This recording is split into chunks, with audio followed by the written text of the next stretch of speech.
In this chapter, we'll be discussing how poverty affects the lives of children and their families. And we'll talk about how poverty permeates every part of a student's life. We'll examine some myths about poverty, and we'll also explore the school's relationship with families living in poverty. So let's do a little case study. And this is in your chapter, but I thought this was very eye-opening. Nathan and Justin, both age 8, are in the 3rd grade in Denver. They both enjoy sports, watching television, and each has a younger brother and sister. You might think that they have a lot in common, yet their lives are dramatically different. So I want you to take a closer look on page 272, and it goes into detail. But before you do that, you should have already taken the pre-learning concept check, where the link is on our session 13 page, the before class portion, and you should have already taken that. And after you read through 272, the little case study, I want you to go back and look at your answers. Look at the answers on where I got the information on page 268, and I want you to think about what that really means. I think it's really eye-opening what you'll find after you check your answers. So poverty, what is it really? The government determines and sets the federal poverty level, and the most recent figure that I found is linked there to the word government, and it is approximately $23,550 for a family of 4. It doesn't include medical care, and actually with Obamacare this will obviously be different. So this is a little bit different than what the textbook gives, but I tried to find the most up-to-date one. But $23,000, that is just so difficult to even think about people living at that level. But it results in a lack of an adequate diet. They don't have sufficient health care, a lot of inadequate housing. Childcare is very difficult to secure. And so there are a lot of things that poverty affects. So I want you to stop and reflect. For just a second, you can pause and consider the ways that the life of a child living in poverty is different from the life of a middle school child or a middle class child. And the reason I want you to do this is because a lot of teachers, most teachers, come from middle class backgrounds. And so children living in poverty are very different from us as, you know, their backgrounds, what they've lived through, the things that they've had access to. So I want you to consider not only the major areas such as nutrition, but also the small pleasures and experiences of childhood, whether it be a family vacation, whether it be getting several things at Christmas time, whether it be driving several hours to visit your grandparents, all of those things. So think about what were some of your favorite childhood memories, and then do children of poverty actually have access to those same experiences? And if they don't, how does that affect them?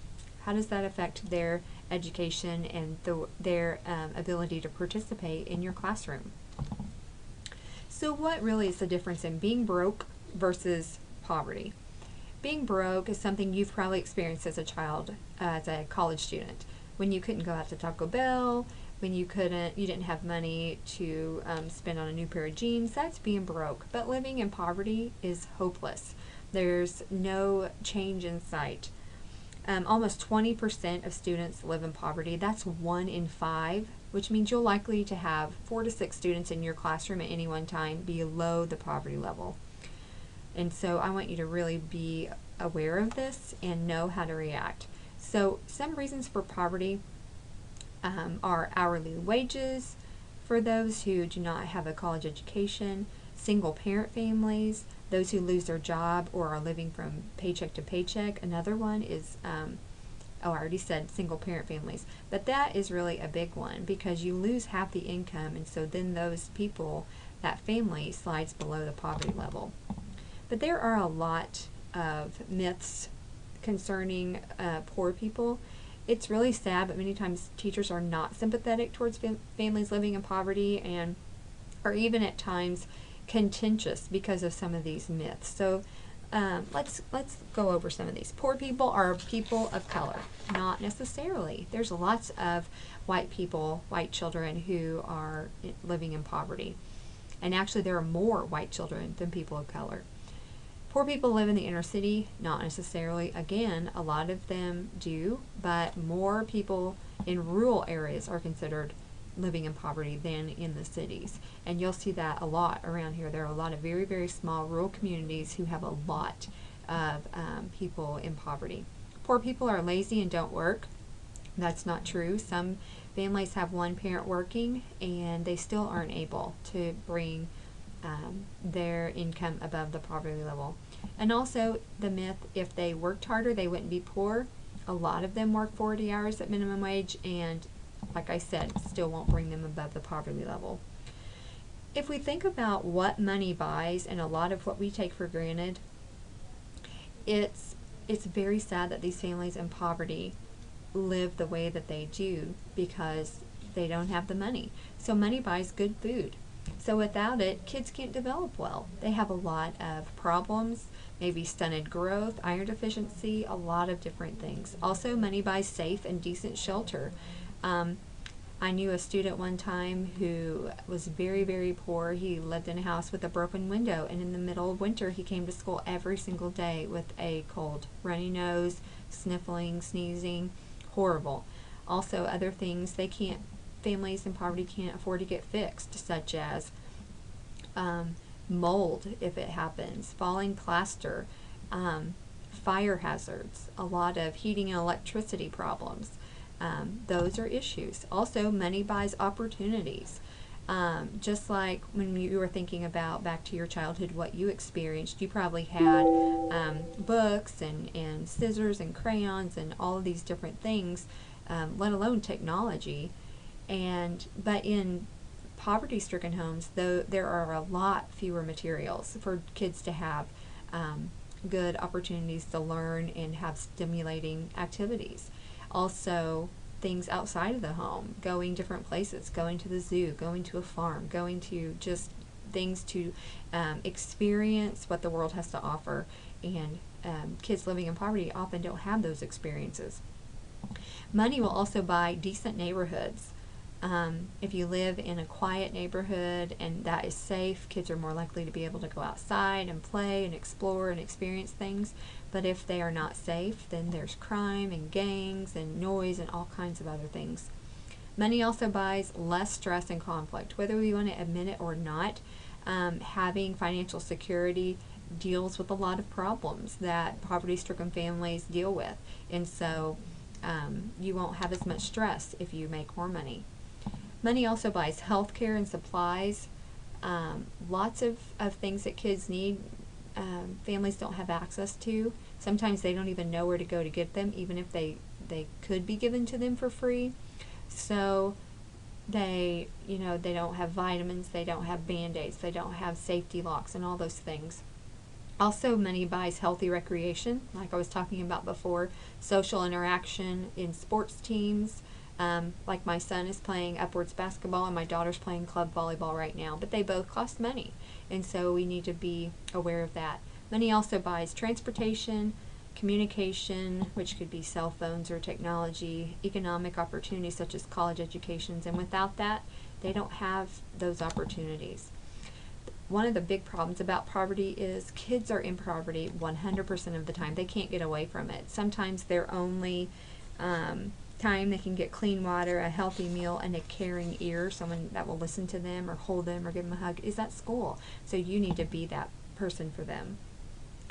Children in poverty are also caught in the middle of two worlds, school and home, and they sometimes have very different values. Sometimes parents are so focused on just surviving that it's hard for them to do anything with the educational needs of their children. And I think of Maslow's hierarchy, which I show you right here, the very bottom, the food, water, sleeping, just all those very base things that we need to survive. A lot of the time people in poverty do not have those. So we need to be ready to help so that the kids can be educated and can learn and can focus on the learning we want them to do in our classrooms. Parents of poverty, don't forget that parents are more worried about food on the table at night, most likely, they won't be concerned with homework. They are looking for basic needs, like I was talking about with Maslow's hierarchy: safety, health, and nutrition. But parents usually don't. A lot of times, parents in poor families don't participate in school because they've had prior bad experiences. They don't have a lot of information. They feel inadequate. Sometimes it's just because they don't have transportation. So be willing to meet them at their home. If they invite you in, be ready to do those extra things for those families who need that. And also remember, don't stereotype these families. A lack of resources does not mean a lack of love. Most families in this situation care deeply about their children. They want the best for them, and they share that want with you. All we want is what's best for the child as well. So just be considerate of those families and help them to help their own children meet those needs. So what can we do as teachers? First of all, just like in the last chapter in Family Violence, get to know your students. Become familiar with the neighborhoods they're from. Don't delve deeply for questions and feel like they're being interrogated, but pay attention.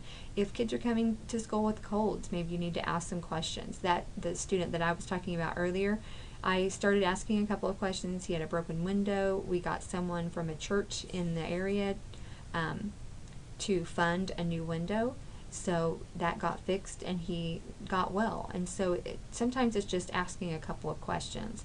Also, you need to make sure that you know your students by looking in their permanent files. You'll understand the backgrounds. Sometimes you'll see a trend of moving every 6 months, and that is a huge red flag, that there are problems with securing housing and things of that sort, so be aware of that.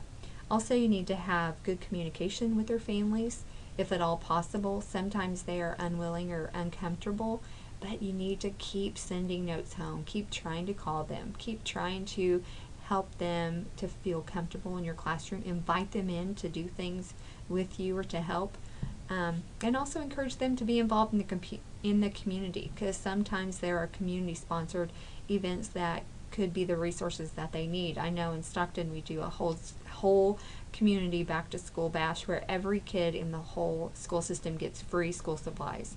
So your parents need to know about that. So just be aware of those things to help them to be able to help and support their own children.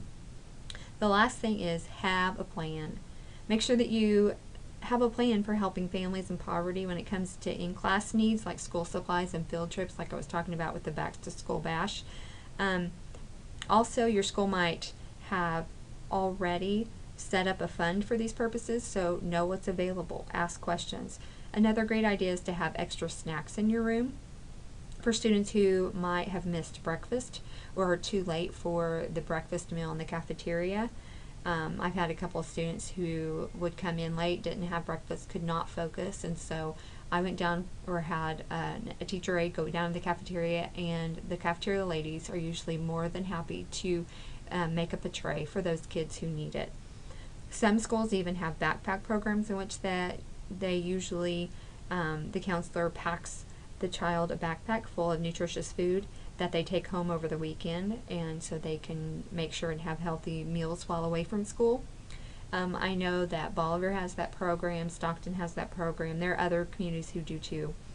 And again, check with your school district to know what programs are in place, and if there aren't any that you find, or if there are some that are lacking, help start one. Most churches and small communities will be more than happy to help when they know there is a need. So just be ready for these type of situations so you can make all of the kids in your classroom who are a part of your family be successful. But the number one thing is know your kids and know what they need.